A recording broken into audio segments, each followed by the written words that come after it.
Welcome, everyone. Thanks for joining us today. I'm Ellie with English Fun Zone, and we have our marvelous Brad with us today. Hi, Brad. Nobody done, as we say here. Over done, over done. I don't know. So, for those that don't know where you are, let's talk a little bit about where you're living at the moment. Ah, well, I consider myself originally from New York City. Where I live now is Prague, the capital of the Czech Republic. It's a small country in the middle of Central Europe. Mhm. And I've been here for almost a decade. It'll be a decade this August. Wow, great. Well, today we're talking about how to learn English, but these tips can also be used for learning any language. Uh, I think that these are tips that I've used for learning. I can speak Mandarin and I can speak Spanish. Now, when I say I speak them, I wouldn't say that I'm fluent, but I am able to hold a conversation. I can read Spanish. I can read a little bit of Portuguese because it's somewhat similar. Some of the things are similar. I more or less guess when I'm reading Portuguese the meaning. But I can read Spanish. I speak Spanish at an intermediate level. Same with Chinese. I can have a conversation. I can talk to my students and their parents in Chinese. And these are tips that I've used. And Brad, you've seen the lesson. Are there some tips here that you've used? And what Yeah. languages do you speak? Well, how many languages do I speak? I barely speak English. I did Spanish when I was in high school. I never got the hang of it. Right now, I'm learning Czech. I'm probably at A2, which means like I can have simple conversations, and I'm self-teaching myself German just for the heck of it. So I can be understood in Czech, which is the important thing. Mhm. And the reason why I learned Chinese is because I lived in China for 2 years. I lived in Harbin for a year and I lived in Dalian for a year. And I enjoy speaking Chinese for two reasons. Well, one, the language isn't that hard to learn as far as grammar. There's very little Okay. grammar in Chinese. If you can hear the tones, you'll have an easier time learning the language because there are four tones plus a neutral. Mm-hmm.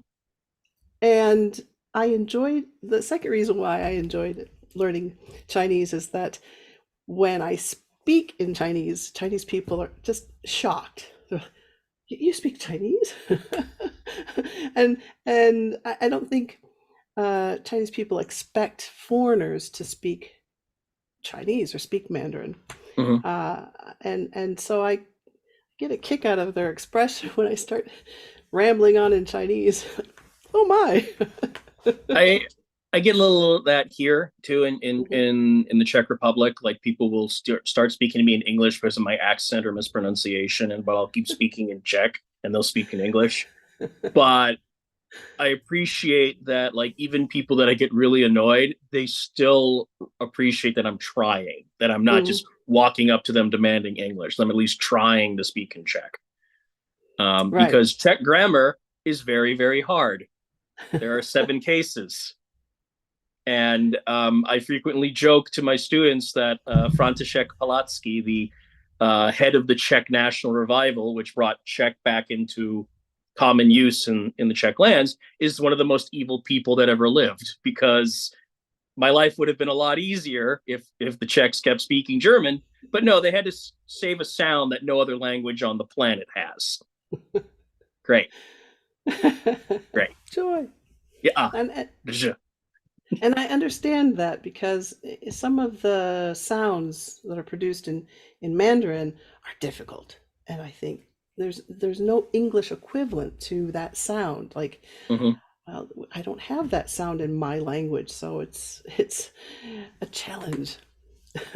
Oh, it's So fun when to the book, like with which is the sound I mentioned, it's sort of Mhm, like trying to explain it in books. So mhm. And when I was learning Mandarin, there's a muscle here that you use making certain sounds. and it was actually sore. Not, I mean, not terribly painful, but you could feel it. You could really Hmm. feel that muscle there. It's like, Me oh my too. goodness. Me too.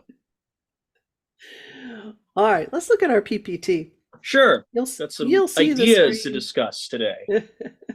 You'll see the screen in 5, 4, 3, 2, 1. There we go. Yep. So, how to learn English, but again, you can use these tips for any language. The first thing we're going to do is look at 10 tips that I say are the worst tips. These are tips from other people that highly recommend some of these, and I don't. I think these are the 10 worst tips, and I'm not going to say who said them or where you can find them because that's not the point. I'm not here Hmm. to make fun of anybody or put anyone down. I'm here to tell you that if someone tells you this tip, I disagree. Okay. Um, so let's look at the first page here. Whoops. Okay, so top 10 ways not to learn English or any language. Um, this person recommends intensity of study that trumps length of study. So this person said that studying a language for four studying language 4 hours a day for 2 weeks will be more beneficial for you than studying 1 hour a day for 2 months. And the students, only study 3 or 4 hours per week, and often the classes are separated by multiple days. And that's they said that that's not a good way to learn a language. I don't know, Brad. Would you I agree that mean, this is a bad way to learn a language? They're saying 4 hours a day. Do you have 4 hours every day to learn Czech? I don't. And even if I did, they wouldn't be used on Czech. They'd be used on everything from other hobbies to me just being lazy. No, I try to do about 30 minutes of Czech every day. Usually, ironic considering a later tip, apps, and some natural stuff like audio and books. I think the important thing is to get into the habit, the consistency. Mhm. Because I mentioned that I never got Spanish in high school. Part of the reason was, yeah, I only did it like once a week, and then I really didn't use it at all. Whereas when I was using German in college, it was a little more frequent, so I was getting it more. Mhm. So yeah, I think the idea is the longevity and consistency, not drilling for hours a day. At least Yeah. that's my feeling. I tell my students to do about 10 or 15 minutes throughout the day. So, like 10 or 15 minutes in the morning, another 10 minutes in the afternoon, another 10 or 15 minutes at night. Um, so they're learning a little bit throughout the day, but not 4 hours a day. Just, Mm-hmm. yeah. So I recommend to do it in smaller portions of time uh, throughout the day. Mm-hmm. Do you have any recommendations for time?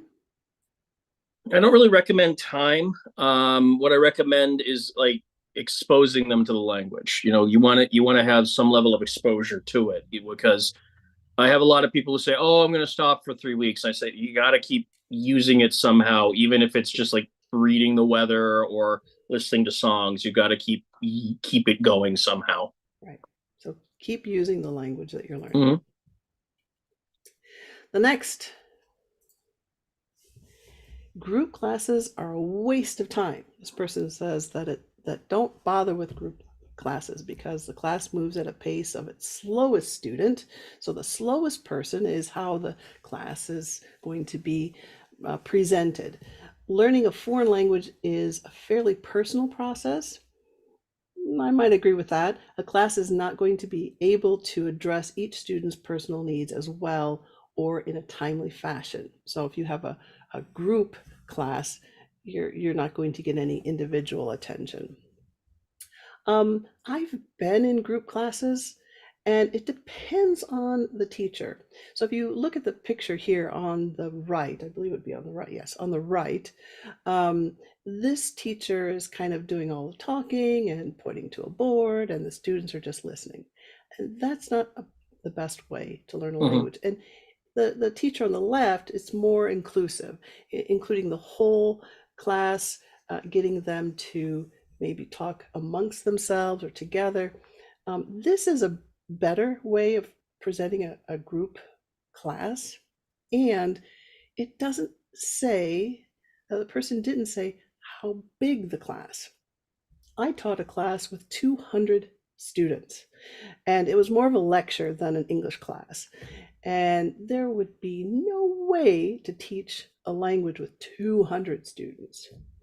Um, but I've worked with groups of 6 to 8, and it does get a little difficult if you have different levels. So I say that group classes can be beneficial if the teacher knows how to multitask with different levels, Mm, and know how to pair students up, and knows how to work with a group class. I would agree that a small group is better than having a large group. And maybe that this person was thinking a large group class is a waste of time, but a small group class I think can be beneficial. Have you ever been in a large group class, or taken a group class? not a group class, but I did show about 40 Amish people around the Statue of Liberty. Oh, That was a wow. pretty interesting experience. My experience with group courses has been more in line with this suggester. I would not completely dismiss group courses, especially if they're all on the same level. But one of the reasons why I left the private, not private, but the like the business school for my own personal self-employment was I would just get groups of people where there was no logic to it, and the levels were completely mixed. I remember one where the person could barely say hi, pretty good, and studied professionally at grad school. Mhm, How can I possibly work with that group? So um, I think if you have a gift for it, I think if you have the ability, like you said, to multitask, it works. But I personally don't like teaching group courses. mhm, But I've always been someone who's more of an one-on-one intimate person. So that also could just be to my personality. I would not blanketly say it's a waste of time though, because maybe the person is anxious about being in a one-on-one, and being in a group, even at the weakest, that might encourage them to keep going. So I wouldn't just completely dismiss it either. mhm. So if you're a student that is in a large group, I don't want you to think of it's a waste of time, Mm, but I would highly recommend that you find other ways to help with your English level or with your English skills. Uh, find other ways, and we're going to talk about those in a minute, or well, later, later, not in a minute, later. Okay, so that's our opinion on group classes. Another number 8 is date someone who speaks the language and not your native language.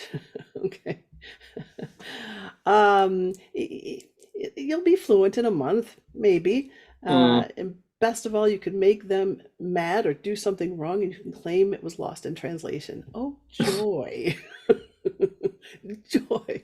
Oh, let's date this person so I can say bad things and get mm. away with it. What? What's the problem here with this? So I many think it, ways. yeah, I think it could lead to a very bad relationship. I could just see the potential of a lot of abuse. So, oh, you just misunderstood me, So I wouldn't like that.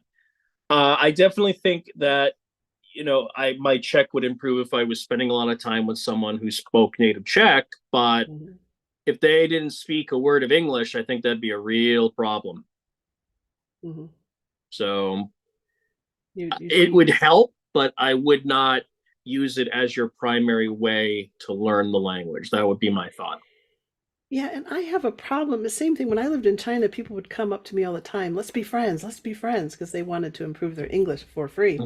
And and and I can't imagine going out and saying, okay, I'm going to find somebody and date somebody just to learn the language. Um, Mm, that's not a good reason to date someone. Be friends with someone, that's another thing. But just to to pimp yourself out to learn a language, I don't think that's a good idea. mm, Uh, and I lived in China for what, like 2 years, and that never was something I was, actually going out to do, is to find someone that I could date to learn the language. Uh, Never crossed my mind to do something like that. mm. There is a movie called there's a movie called Sleeping with the Dictionary. Have you seen that movie? I have not. No. So this guy goes into this area to learn the language, and they, I don't know, and he ends up with this woman to help him learn the language, and they become boyfriend and girlfriend. And yeah, it's called Sleeping with the Dictionary. It's kind of along this lines. Date Yeah, someone who no. speaks the language. I, Yeah. I will say I am very flattered when someone comes up to me and speaks in Czech because that means I look like a local. But otherwise, yeah, I wouldn't be seeking a relationship just to improve my language. Yeah, yeah. It would be I a had a benefit. problem. I had a problem with that when I lived in Costa Rica, because people would come up to me. I actually dyed my hair. I got tired of people saying, gringa, gringa, and they knew that I was a foreigner. And it was very difficult to live as a single female in Costa Rica and having blonde hair. So I dyed my hair a dark auburn, and people then started speaking to me in Spanish. And if I didn't understand what they were saying, they got really angry. I mean, like, it's like, "Oh, why aren't you speaking to me in Spanish? Why aren't you Mm, responding to my question?" And it was because I hadn't really learned the language at the time. mhm, And I was on a bus, and this woman just started talking to me in Spanish. And I looked at her and I went, like, I didn't say anything right away. And she repeated it, like, mhm. and I went, I'm sorry, I don't understand. And I said it in Spanish, right? And she's like, but you just said something in Spanish. What do you mean you don't understand me? So Yeah. that was an issue too. So, and all she I wanted me to do was close the window. mm, I It's had two people at like a small pizza place get really angry at me because they got my order wrong. Because in corn is a topping on pizza in the Czech Republic, and right. kurze or kurzhetsi chicken is kind of close to kukurzhetsi corn. Yeah. I had said I like chicken, but I've noticed that people will misread kurze as kukurzhetsi and put corn instead. Mm. And one of the people offered to make me a new one, and the other two just lost it on me and were yelling at me, and yeah, so not fun. Nope. No. Been there, done that. Okay, memorizing grammar rules. Consciously be thinking about what grammar rules apply and why nonstop. It's the fastest way to learn how to use grammar. And I totally disagree. Mm. Totally disagree that you should memorize grammar rules. I don't think memorizing grammar rules helps you learn a language.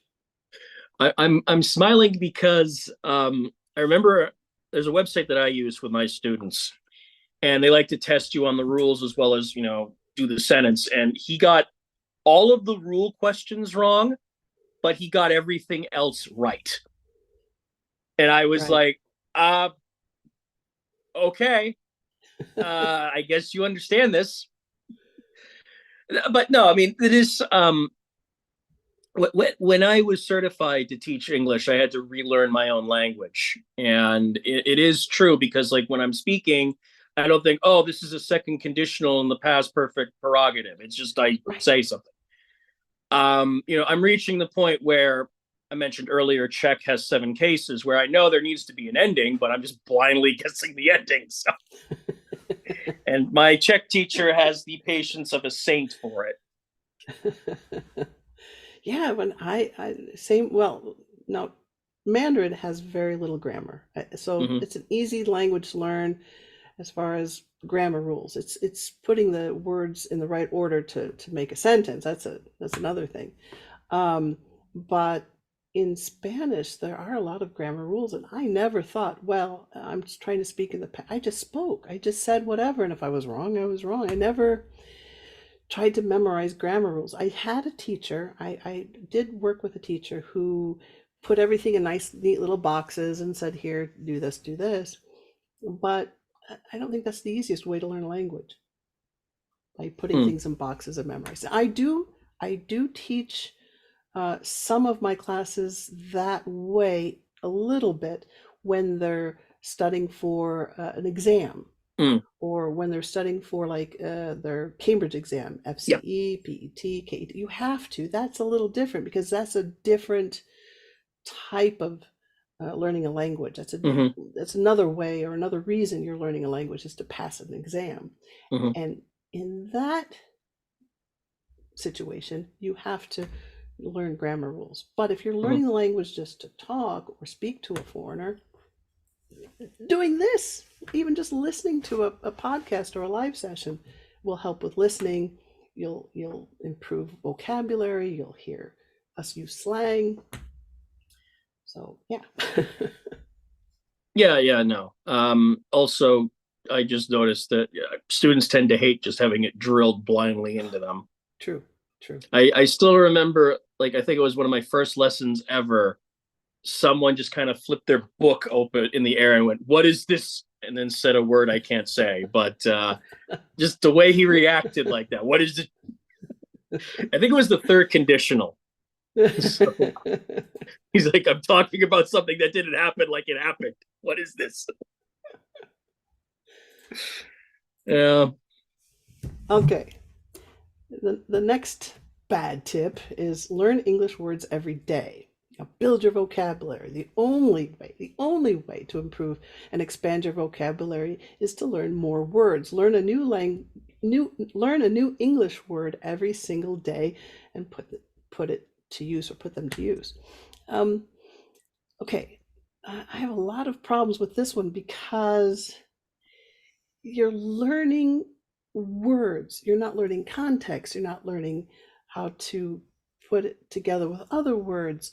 You're just learning word definitions. So when you go to speak the language, you can't say anything. If you're just learning vocabulary words and it says to put them to use, but but what, write a sentence? And I think that's, I don't know what this person is saying, what they mean by put them to use. A lot of teachers will say, here's a word, here's the definition, now put it in a sentence. Here's a word, here's the definition, put it in a sentence. Instead of trying to write a story, I tell my students, write a story using those words. That way they have context, they put it into useful sentences, um, something that they can use. But learning English this way or a language this way, I think, is a bad idea. And I I tell my students that they should learn 5 new words every week. So they have a vocabulary list and they have 5 words on a Friday and they use it throughout the week. They use it in their writing and speaking, and then they review it and they add 5 more. And you'll see that in a little bit. I'm going to show you a calendar here. What are your suggestions to your students about vocabulary? I don't necessarily disagree with learning words every day. I mean, a lot of my check is going through apps with words, and it does work for me because I've noticed that my reading check has improved a lot recently because I'm doing it like I'm going through a mall and I'm now understanding discount, total price loss, like so I'm understanding more. But like you, I usually try to put it in context. So like if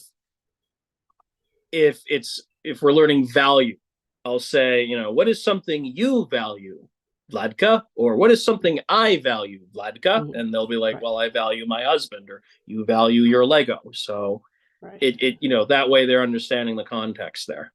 Right. And I do the same thing. Yeah. I ask them questions using the vocabulary and Mm-hmm. then use it throughout the week. Yeah. so that they build on that. I do the I, same I thing. usually give them, well, I don't usually, I always give them like a little email of all the things they learn in the lesson. So new words, mispronounced words, grammar, collocations, idioms. Do I think any of them look at it? No, but I give it to them anyway. I send it to my student and their parent because I work with Right. kids.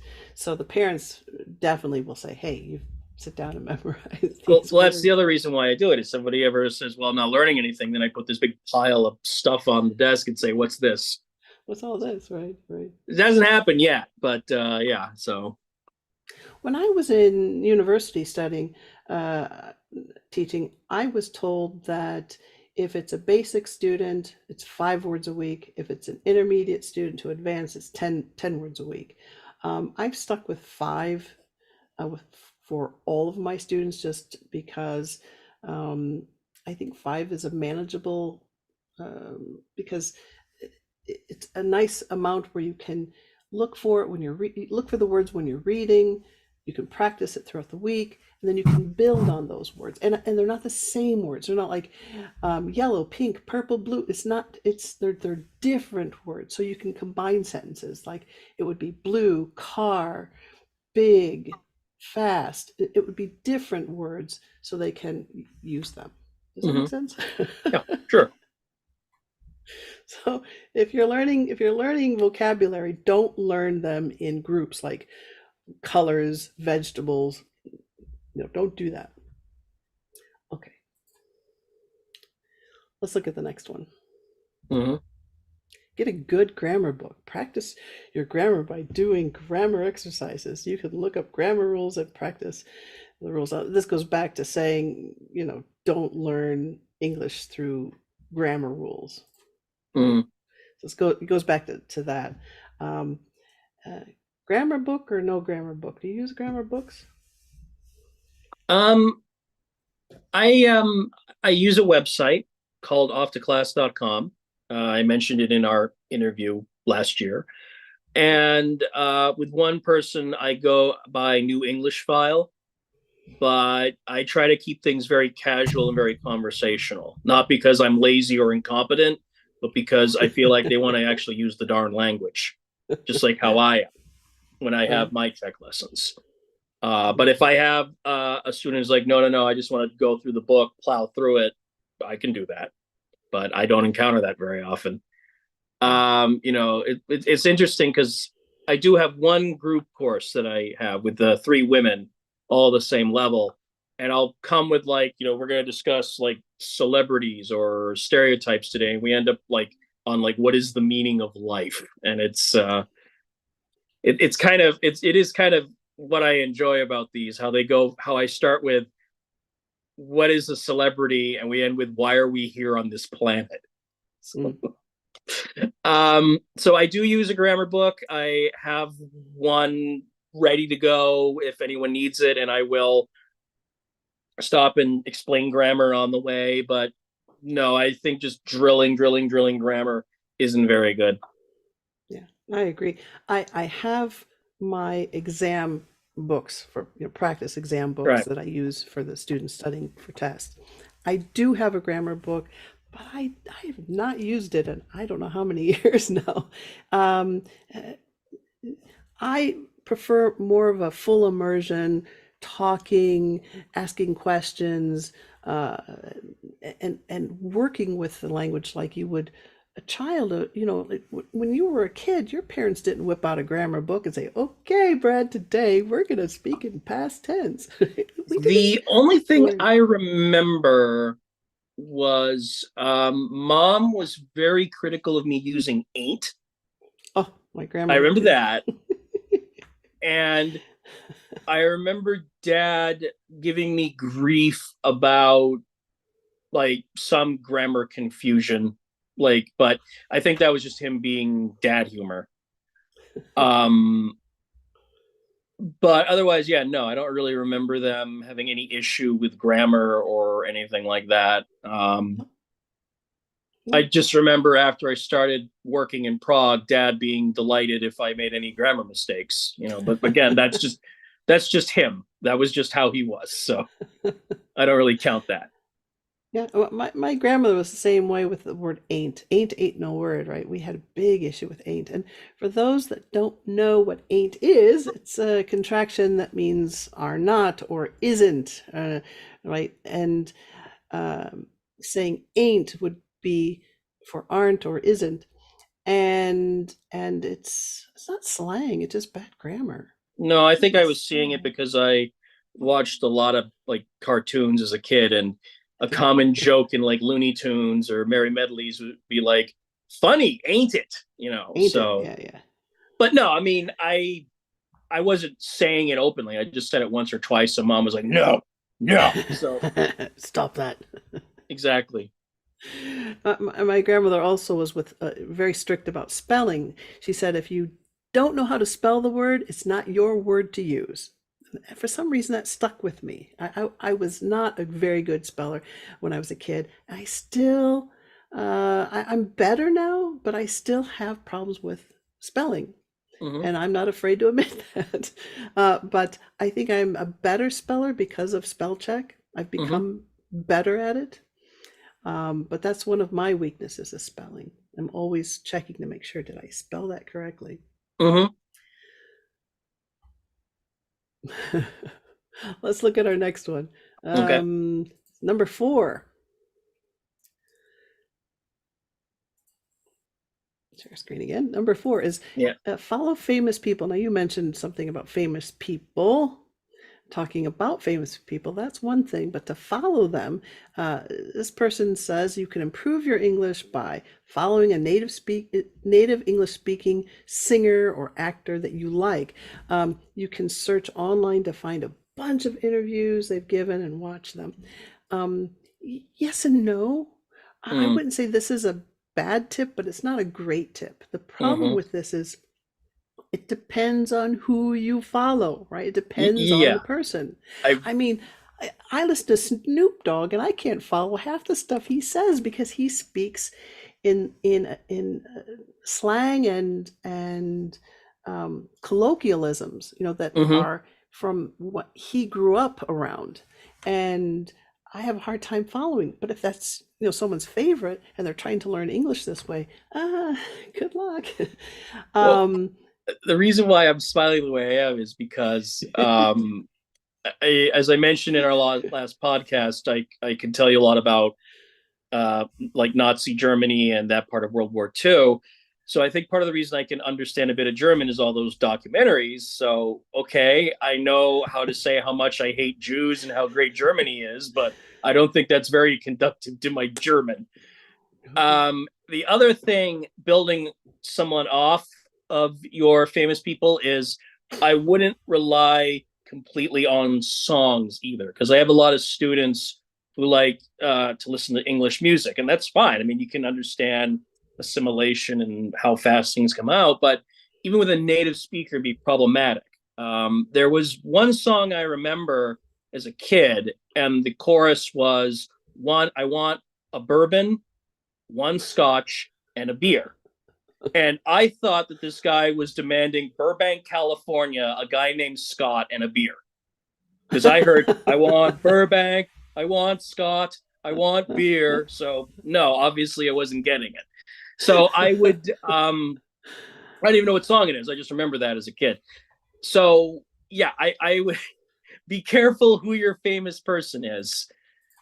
I remember one of my students said he liked following a certain U.S. politician because they always spoke in very simple, basic words, and that was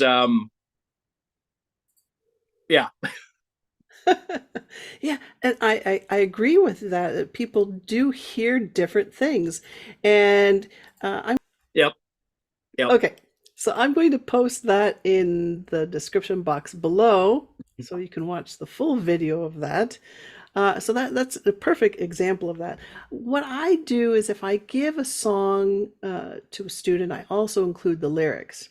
Hmm. and and then we can talk about the lyrics, why they Hmm. said it this way, why they used bad grammar, because a lot of those songs, uh, especially country music, it has a lot of bad grammar, slang, so it has a lot Hmm. of things like that it's great for a class if you're talking about the way people use the language, use English poorly and get away with it. It's called artistic license, right? Mm. Something as a person with history, I am quite familiar with and get quite annoyed by. Okay. Well, I mean, it depends. Like if it's like compressing several minor historical figures into one person, I get that. But if it's like character assassinating someone, now I have a problem. Right. Okay, here's our next bad tip. Only use language apps. These Mm, digital, now this is what the person said, these digital learning tools make it easy to study English on the go in lots of unique and interesting ways. Okay, so I have a problem with the word only use mm, language apps. That's the problem I have with this. Only use. I think language apps can um, be a nice supplement or something that you can use to help you hmm. remember things that you're learning in your English classes. So so a language app is okay, but only no, not just a language app. It's a useful tool, but it shouldn't be used as a crutch. Like several of my students in Israel like using Grammarly, and I keep telling them, yeah, it's a good tool, but don't use it as a crutch because in colloquial English, the grammar does get a little rough, just like I'm sure it does in Hebrew. Right. Um, I myself, like I've said a couple of times this discussion, I myself do use apps quite a lot, but there's no way that I would drop seeing Lucy. There's no way I would get rid of my books or stop using Radio Prague because that's just crazy. I need someone to explain it and some context. But I do think that if you have a few spare minutes, just going through an app is good. Hmm. But the other reason why I would not say, oh, just only use apps is that apps are kind of limited. Like Duolingo is nice, but it's just memorizing, words and memorizing patterns that only gets you so far. And then other apps are like, pay me before you can actually do anything worthwhile. There was one app I was using that was pretty good, but it kept interrupting me to say pay me, and then it said you can't use me anymore today because you haven't paid me. And well, then I'm not going to use you if you keep saying pay me, pay me, pay me. Right. Especially because I don't know how good the app is because it's all locked behind a paywall. So I'm not going to spend money like that. Right. Well, speaking of apps, um, I have used Ling, which Mm-hmm. is an app to help you with learning English. And I'm an affiliate with Ling, Mm-hmm. so I have to let you know that. And I'll post that link in the description box below. Ling, now I have used Ling for about a year, and it has mini games. It has native speakers. So when they do the conversation part where they're talking, Mm-hmm. they're actual native speakers. It's not AI. It's not AI voices. And I really like Ling for that, especially if you're trying to improve your listening skills, because they have mini conversations that are actually read or done with native speakers of that language. So even if you're learning a different language other than English, they have other um, conversations in other languages, but they're native speakers. I think that's really important because I don't think AI has the right intonation and the right speed. So that's why I like Ling. And these mock conversations are helpful because they're they're natural. They're not. It's something that you would say, in different situations, like going to a restaurant, for example. Um, there is some translation if you in the beginning, but as you progress in the program, the translation part is gone. It's only in English. Um, they have the vocabulary and sentences, and then they go back and test you to see what you remember. And it's a really good app for helping you with your English. So I highly recommend Ling. And again, I'll post the link in the description box below. Hmm. All right, let's go to our last one. The number one top 10 ways not to learn English is learn English while you're sleeping. Have you heard of that? It's, these digital tools make it easy to study English. Oh, I didn't I didn't realize I did that. That's from the app. Learn English while you sleep. Uh, yes, no? What do you think?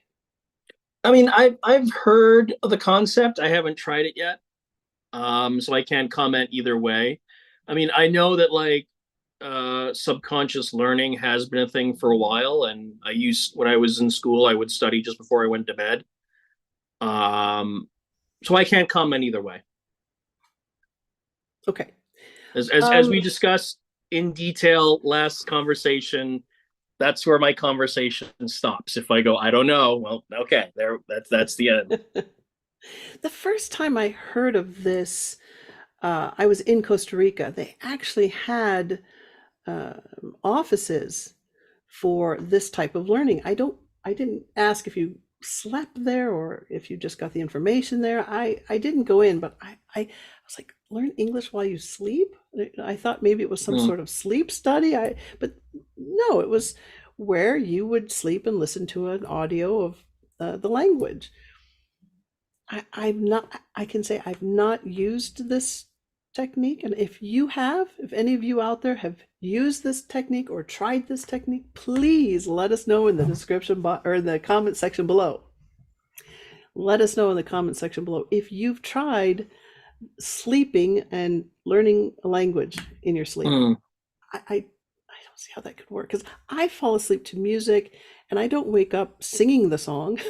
I don't wake up, hey. So No, but it's probably like embedded in your memory. yeah, somewhere maybe. So it just sounds like a strange way to learn a language. Okay, so let us know. So those are the top 10 ways not to learn a language.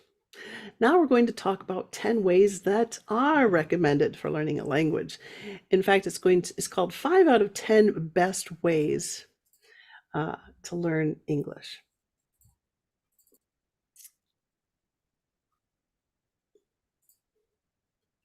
I Okay, so 5 out of 10 best ways. Now there are 10 ways, and I chose the first 5. I think the Hmm. first 5 are ones that I highly recommend. I recommend to my students, and if you disagree, that's fine. But there are 10 recommended ways to learn a language or to learn English. And let me know what ways you think are best. What have you tried? Hmm. So the first one is, of course, work with a teacher. Wait, where are you, Brad? I'm sorry. Oh, where I was trying to point to you. Work with a Oh. teacher. One-on-one classes work the best, and especially if you have a teacher that you like and that you can work with. Um, Small group classes can also be helpful, as I've said. If you choose a group lesson, check to see that the class is at your level, right? You want to be working with a group that's at your level. And if it's one-on-one, you want to be working with a teacher that you work well with, that you like, that you enjoy working with. You don't want to be going to a class and going, oh my God, not her, not him. You don't want to do that. Mm. You want to enjoy your class. It should be fun. It should be fun. Yep, Now, I'm not taking on any new students at the moment. I Uh, am. Brad, are you taking on any new? Yes. Okay, so Brad is taking on students. I might be starting mid-May. I have a student that has been with me since he was 5 years old, and he's Oh. 13 now. So yeah, so his English is really good. And right now he's studying for the TOEFL test.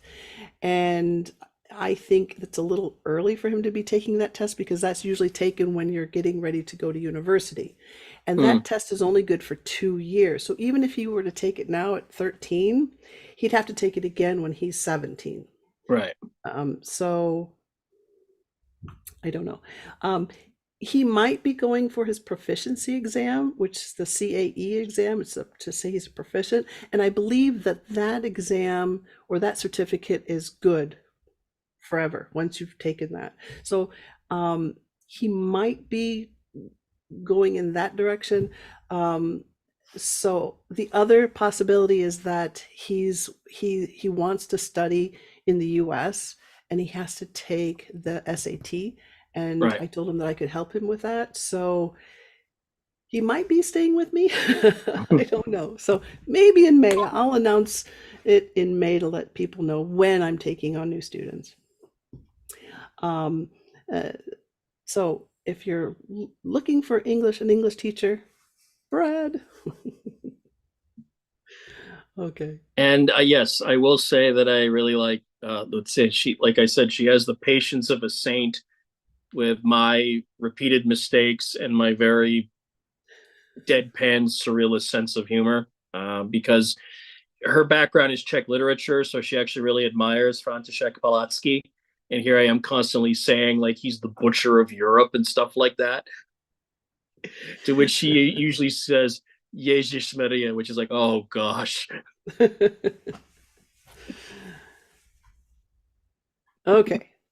So if you're looking for an English teacher, Brad does online classes, I do. and we'll take students from around the world. I will, as long as we're both awake. Yeah, yeah. That time changes. That Mm, time difference. The time difference uh-huh. is can be tricky. One thing I always like about movies is when they forget that time zones are a thing in the world. Yeah, yeah. All right, the next one is to listen to podcasts, and Mm-hmm. English Fun Zone has podcasts. And I have 11 podcasts already uploaded, ready to go. You can click on this link in the description box below. There are 11 podcasts there. There are different topics, different things. I tend to lean towards more pronunciation, so you can listen, practice your listening skills, and have something to repeat to practice your pronunciation. The other one that I recommend is VOA News podcast. They have 145 today, that I think are good for students to listen to, and I recommend those to students. So I'm always adding to my library, and so it's not there. There are more podcasts coming, is what I'm saying. There'll be more than 11. So yeah, watch a podcast. Do you recommend any podcasts to your students, or? Not a podcast, but I usually recommend Euronews because it's B1, B2 level English spoken Mhm. fairly clearly. I know a lot of students like to say, "Oh, BBC." No, I Oh, mean right, I like the right. BBC. It's a fine news organization, but not only is it obviously C2, there are accents that even I'm like when they try to say something. So um, I usually recommend Euronews. Um, I'm going back and forth on doing a podcast myself, but it would probably just be like not for learning English. It'd just be this is what I want to talk about. Mhm. Um, but usually, what I recommend is a topic that you like because then you'll know what they're talking about. You'll have a better grasp at it. Like if you hand me a checkbook about the Titanic, I'll understand it better than if you hand me a checkbook about Václav Havel's life because I only know the Mm. basics of it. And my podcasts are vary in topics, so it gives you a choice as to what you want to listen to. I don't just do pronunciation videos. I try to give you different topics. Mm-hmm. Now, if there's a topic you would like to listen to, either in a live stream or a podcast, please post it in a comment in the comment section below. I do read those comments. I read all of them that come in. Okay, here's the next one. Read books, right? Yeah, yeah. Reading is an excellent way of improving your vocabulary and gives you the words in context. It also helps with understanding sentence structure, and you won't have to memorize grammar rules if you're reading books. Record yourself reading, listen to your pronunciation. Don't look up every word, right? Read the paragraph and guess the meaning. Underline the words and read the page. If you can't guess the meaning, then look up the words, but look them up in an English dictionary and don't translate unless you absolutely have to. If you've done all that, you still don't understand the word, then look it up. Mhm. I tell my students to read the page or at least read the paragraph before looking up any words. Try to guess the meaning. Try to see if you can understand what is being said, because that's the context. And then for further understanding, then look it up in the dictionary. But don't be so quick to translate.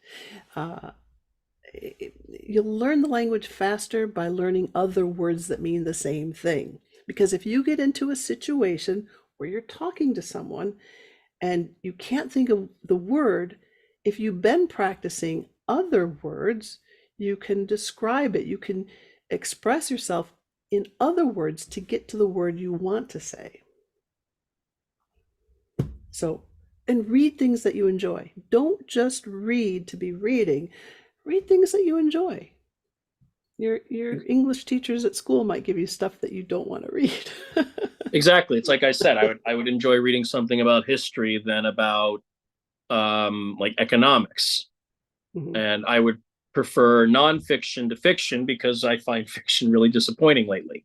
So you'd want to read something that actually makes you want to keep reading, because if you're not even interested, then why are you going to read it in a second language?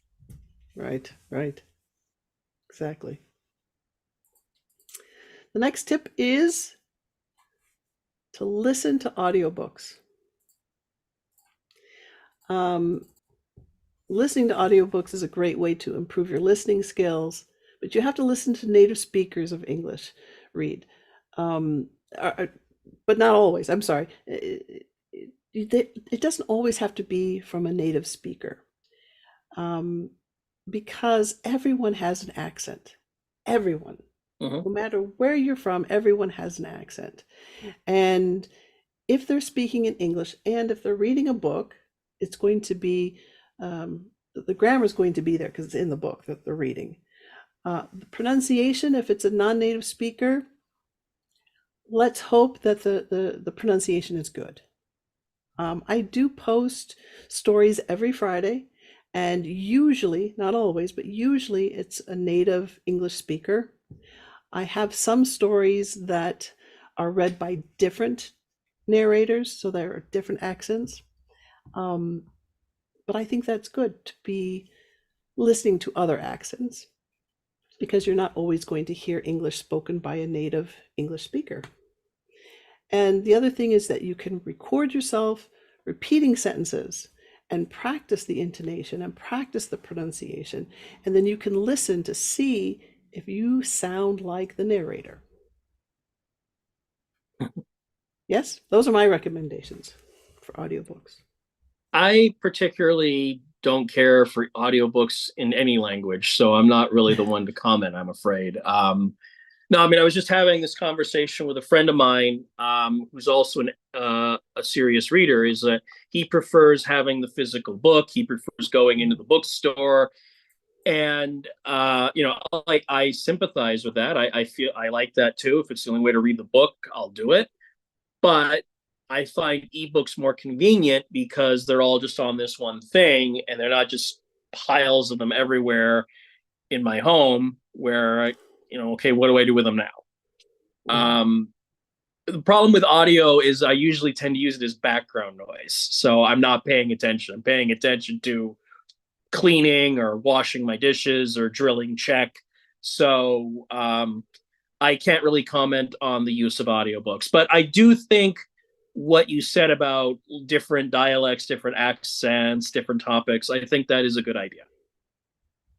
Okay, so at least listen to an audiobook for the different accents. Yeah. Okay. I like giving audiobooks to my students so that they can improve their listening skills. They want to hear English, and when a narrator reads, they're either going to read fast or they're going to read not slow, but at a normal pace. And lately, I've been posting simple stories with a native speaker that reads the stories. That he's fabulous. His name is Evan, Mm. and he has a nice speed, nice tone, nice pronunciation. He reads the words like a native, like as if he's speaking to you. So not too fast, not too slow, and I think it's a great way for my students to improve listening and hear how the words are connected. Number 6 is to watch movies in English. Now, Mm. don't use subtitles. Try not to use subtitles. Don't even use them if you're a beginner. If you think, do you think babies use subtitles when people speak to them? No. Now, Who knows what for, sci-fi stuff babies get up to? yeah, we don't know. I mean, there's people who say that like children and teenagers can survive drowning better than adults because they're still used to living in the womb. So like I have no idea what babies can get up to. Right. So you want to be active when watching the film. Look for Mm. things you know how to say in English. Write down your questions. Ask your teachers what they mean. Watch movies with someone so that you can talk about it after the movie. I'm going to go a little faster because we're running out of time. That's fine. Listen to music in English, right? Eh, We, remember we what I said talked about earlier? it, Just be careful with it. but be careful, right? Choose music you enjoy. Use karaoke. It's a fun way to learn phrases and slang, but just be aware that they're not always speaking in proper grammar, proper sentence structure. Or that they want Burbank, California, and a guy named Scott. Right. Keep a diary or a journal. Write something every week, not just sentences. Don't say word, sentence, word. Write a short paragraph. Talk about your day. Talk about what you did. Talk about what you're going to do the next day. So you're using past tense, future Mm. tense. Write down new words that you want to work on. Maybe there are some words you're still having trouble with.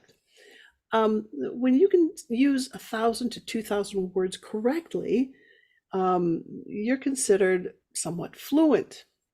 When I was learning Mandarin, I learned a little over 1,000 words, and I realized, wow, I can have conversations, I can understand people, and I'm at about 1,500 or 1,500 words in Mandarin. So I'm almost there. 3,000 is considered fluent in Mandarin.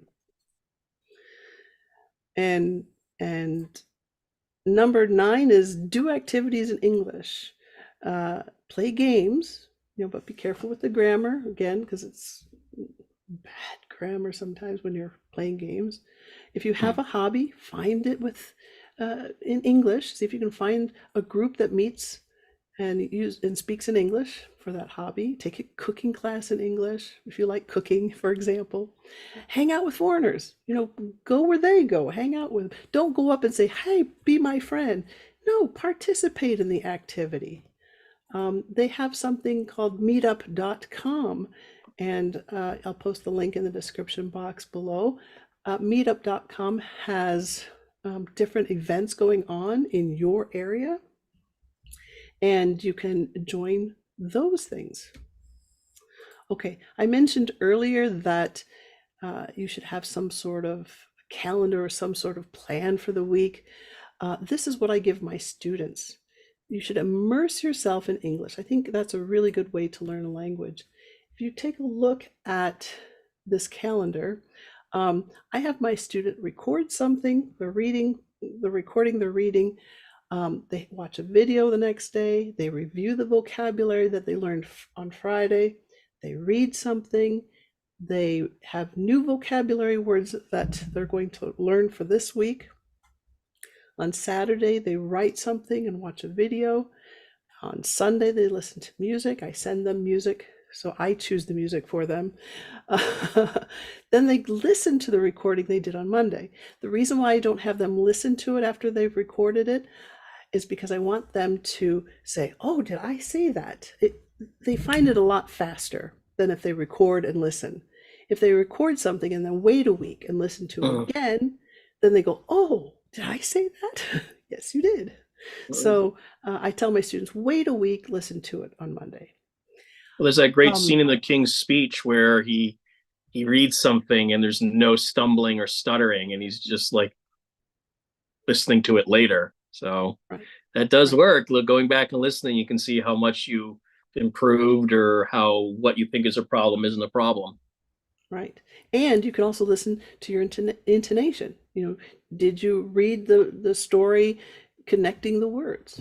Now, Hmm. I don't have them read, I have them read a chapter. I don't have them read a whole book. So when I say record your reading, it's record a chapter or record a couple of paragraphs if they don't have time to read a long chapter. But read at least a couple of pages and record that. So when I say record your reading, I don't mean a whole book and I don't mean a full chapter. If it's a short chapter, okay, but at least 2 pages is what I tell them. And then they can read again, they review vocabulary, they watch a video, and so on. So it's different activities throughout the week, and they're always building up their vocabulary by taking on 5 new words, then reviewing those 5 plus the ones they learned in the weeks before this. So they're building that and working on that. So that's an example of a plan. You should have a plan when you're learning the language. Mm. No, no, what is your purpose? Why are you learning the language? Is it for conversation? Is it for work? Is it for an exam? So Hmm. know your purpose. Don't be afraid to make mistakes. I think if you're shy and you're afraid to make mistakes, don't be. I've made mistakes. Brad has given you an example of how he's made mistakes. No, I'm Um, perfect. yeah, so you're not perfect. Not going to be. Don't worry I about said I that. am perfect. Oh, you are perfect. Yes. Yeah, okay, okay, See, right. we just see a mistake right there. Ellie didn't hear what I said. No, I didn't hear. If you're shy, you might want to go to a park or a mall and ask people for directions in English. You say, "Excuse me, where's the?" I used to tell my students to go to a public place and ask what time it is, but now we have phones that we carry around, and Mm. that's kind of an odd question. But if you ask for directions, that might be a little bit more acceptable, and you have more of a conversation. Um, if you're a student, I don't recommend going up to strangers. Instead, read something out loud. Could take a short story like Green Eggs and Ham, a short story, not a long story, and read it out loud. Don't yell. You're not yelling the words, you're just reading the story. And if someone asks you why you're reading out loud, you can explain, I'm trying to get over my shyness. Mm. Right? And believe it or not, I know that sounds like a crazy recommendation, but believe it or not, if you do that, um, it does reduce your stress. It does reduce that shyness. Um, I'm not saying that's going to work for everybody, but it might be something that you could try. Okay, so those are my recommendations. Brad, do you have any last minute recommendations that you would like to share with our students? Don't expect to be Oscar Wilde in 2 weeks. Right, right. Um, I when I go when I if I were to go to an English speaking country, I don't go felicitations, comrade. I am endeavoring to obtain consumables. I say cheeseburger, please. Right, right, right. Yeah, So, just because you know big words doesn't mean that it's going to come off as you sounding smart. or competent at the language. Right, Communication is what matters. Like right, here, patrabuyu kanihu. I need a book. That's the accusative. If I say patrabuyu kaniha, that's not right. But any Czech would understand what I mean. Right. So communication and being understood is the most important thing. Right. When I was learning Mandarin, I would say, 什么名字? What is your name? And a literal translation, what is your name from English to Chinese? 什么名字? But that's not how they ask. They say, 你叫什么名字, right? Mm-hmm. So the order is different. Learn a language in groups, group the words together. I can't stress reading and finding a teacher that you enjoy working with are the best ways of learning a language. Mm-hmm. Okay, Brad, that ends it for today. Thank you so much for being here. Of course. And to you, everyone out there, thanks for watching. And until next time, my students, please Until keep then, practicing. And thanks for watching. Bye. bye-bye.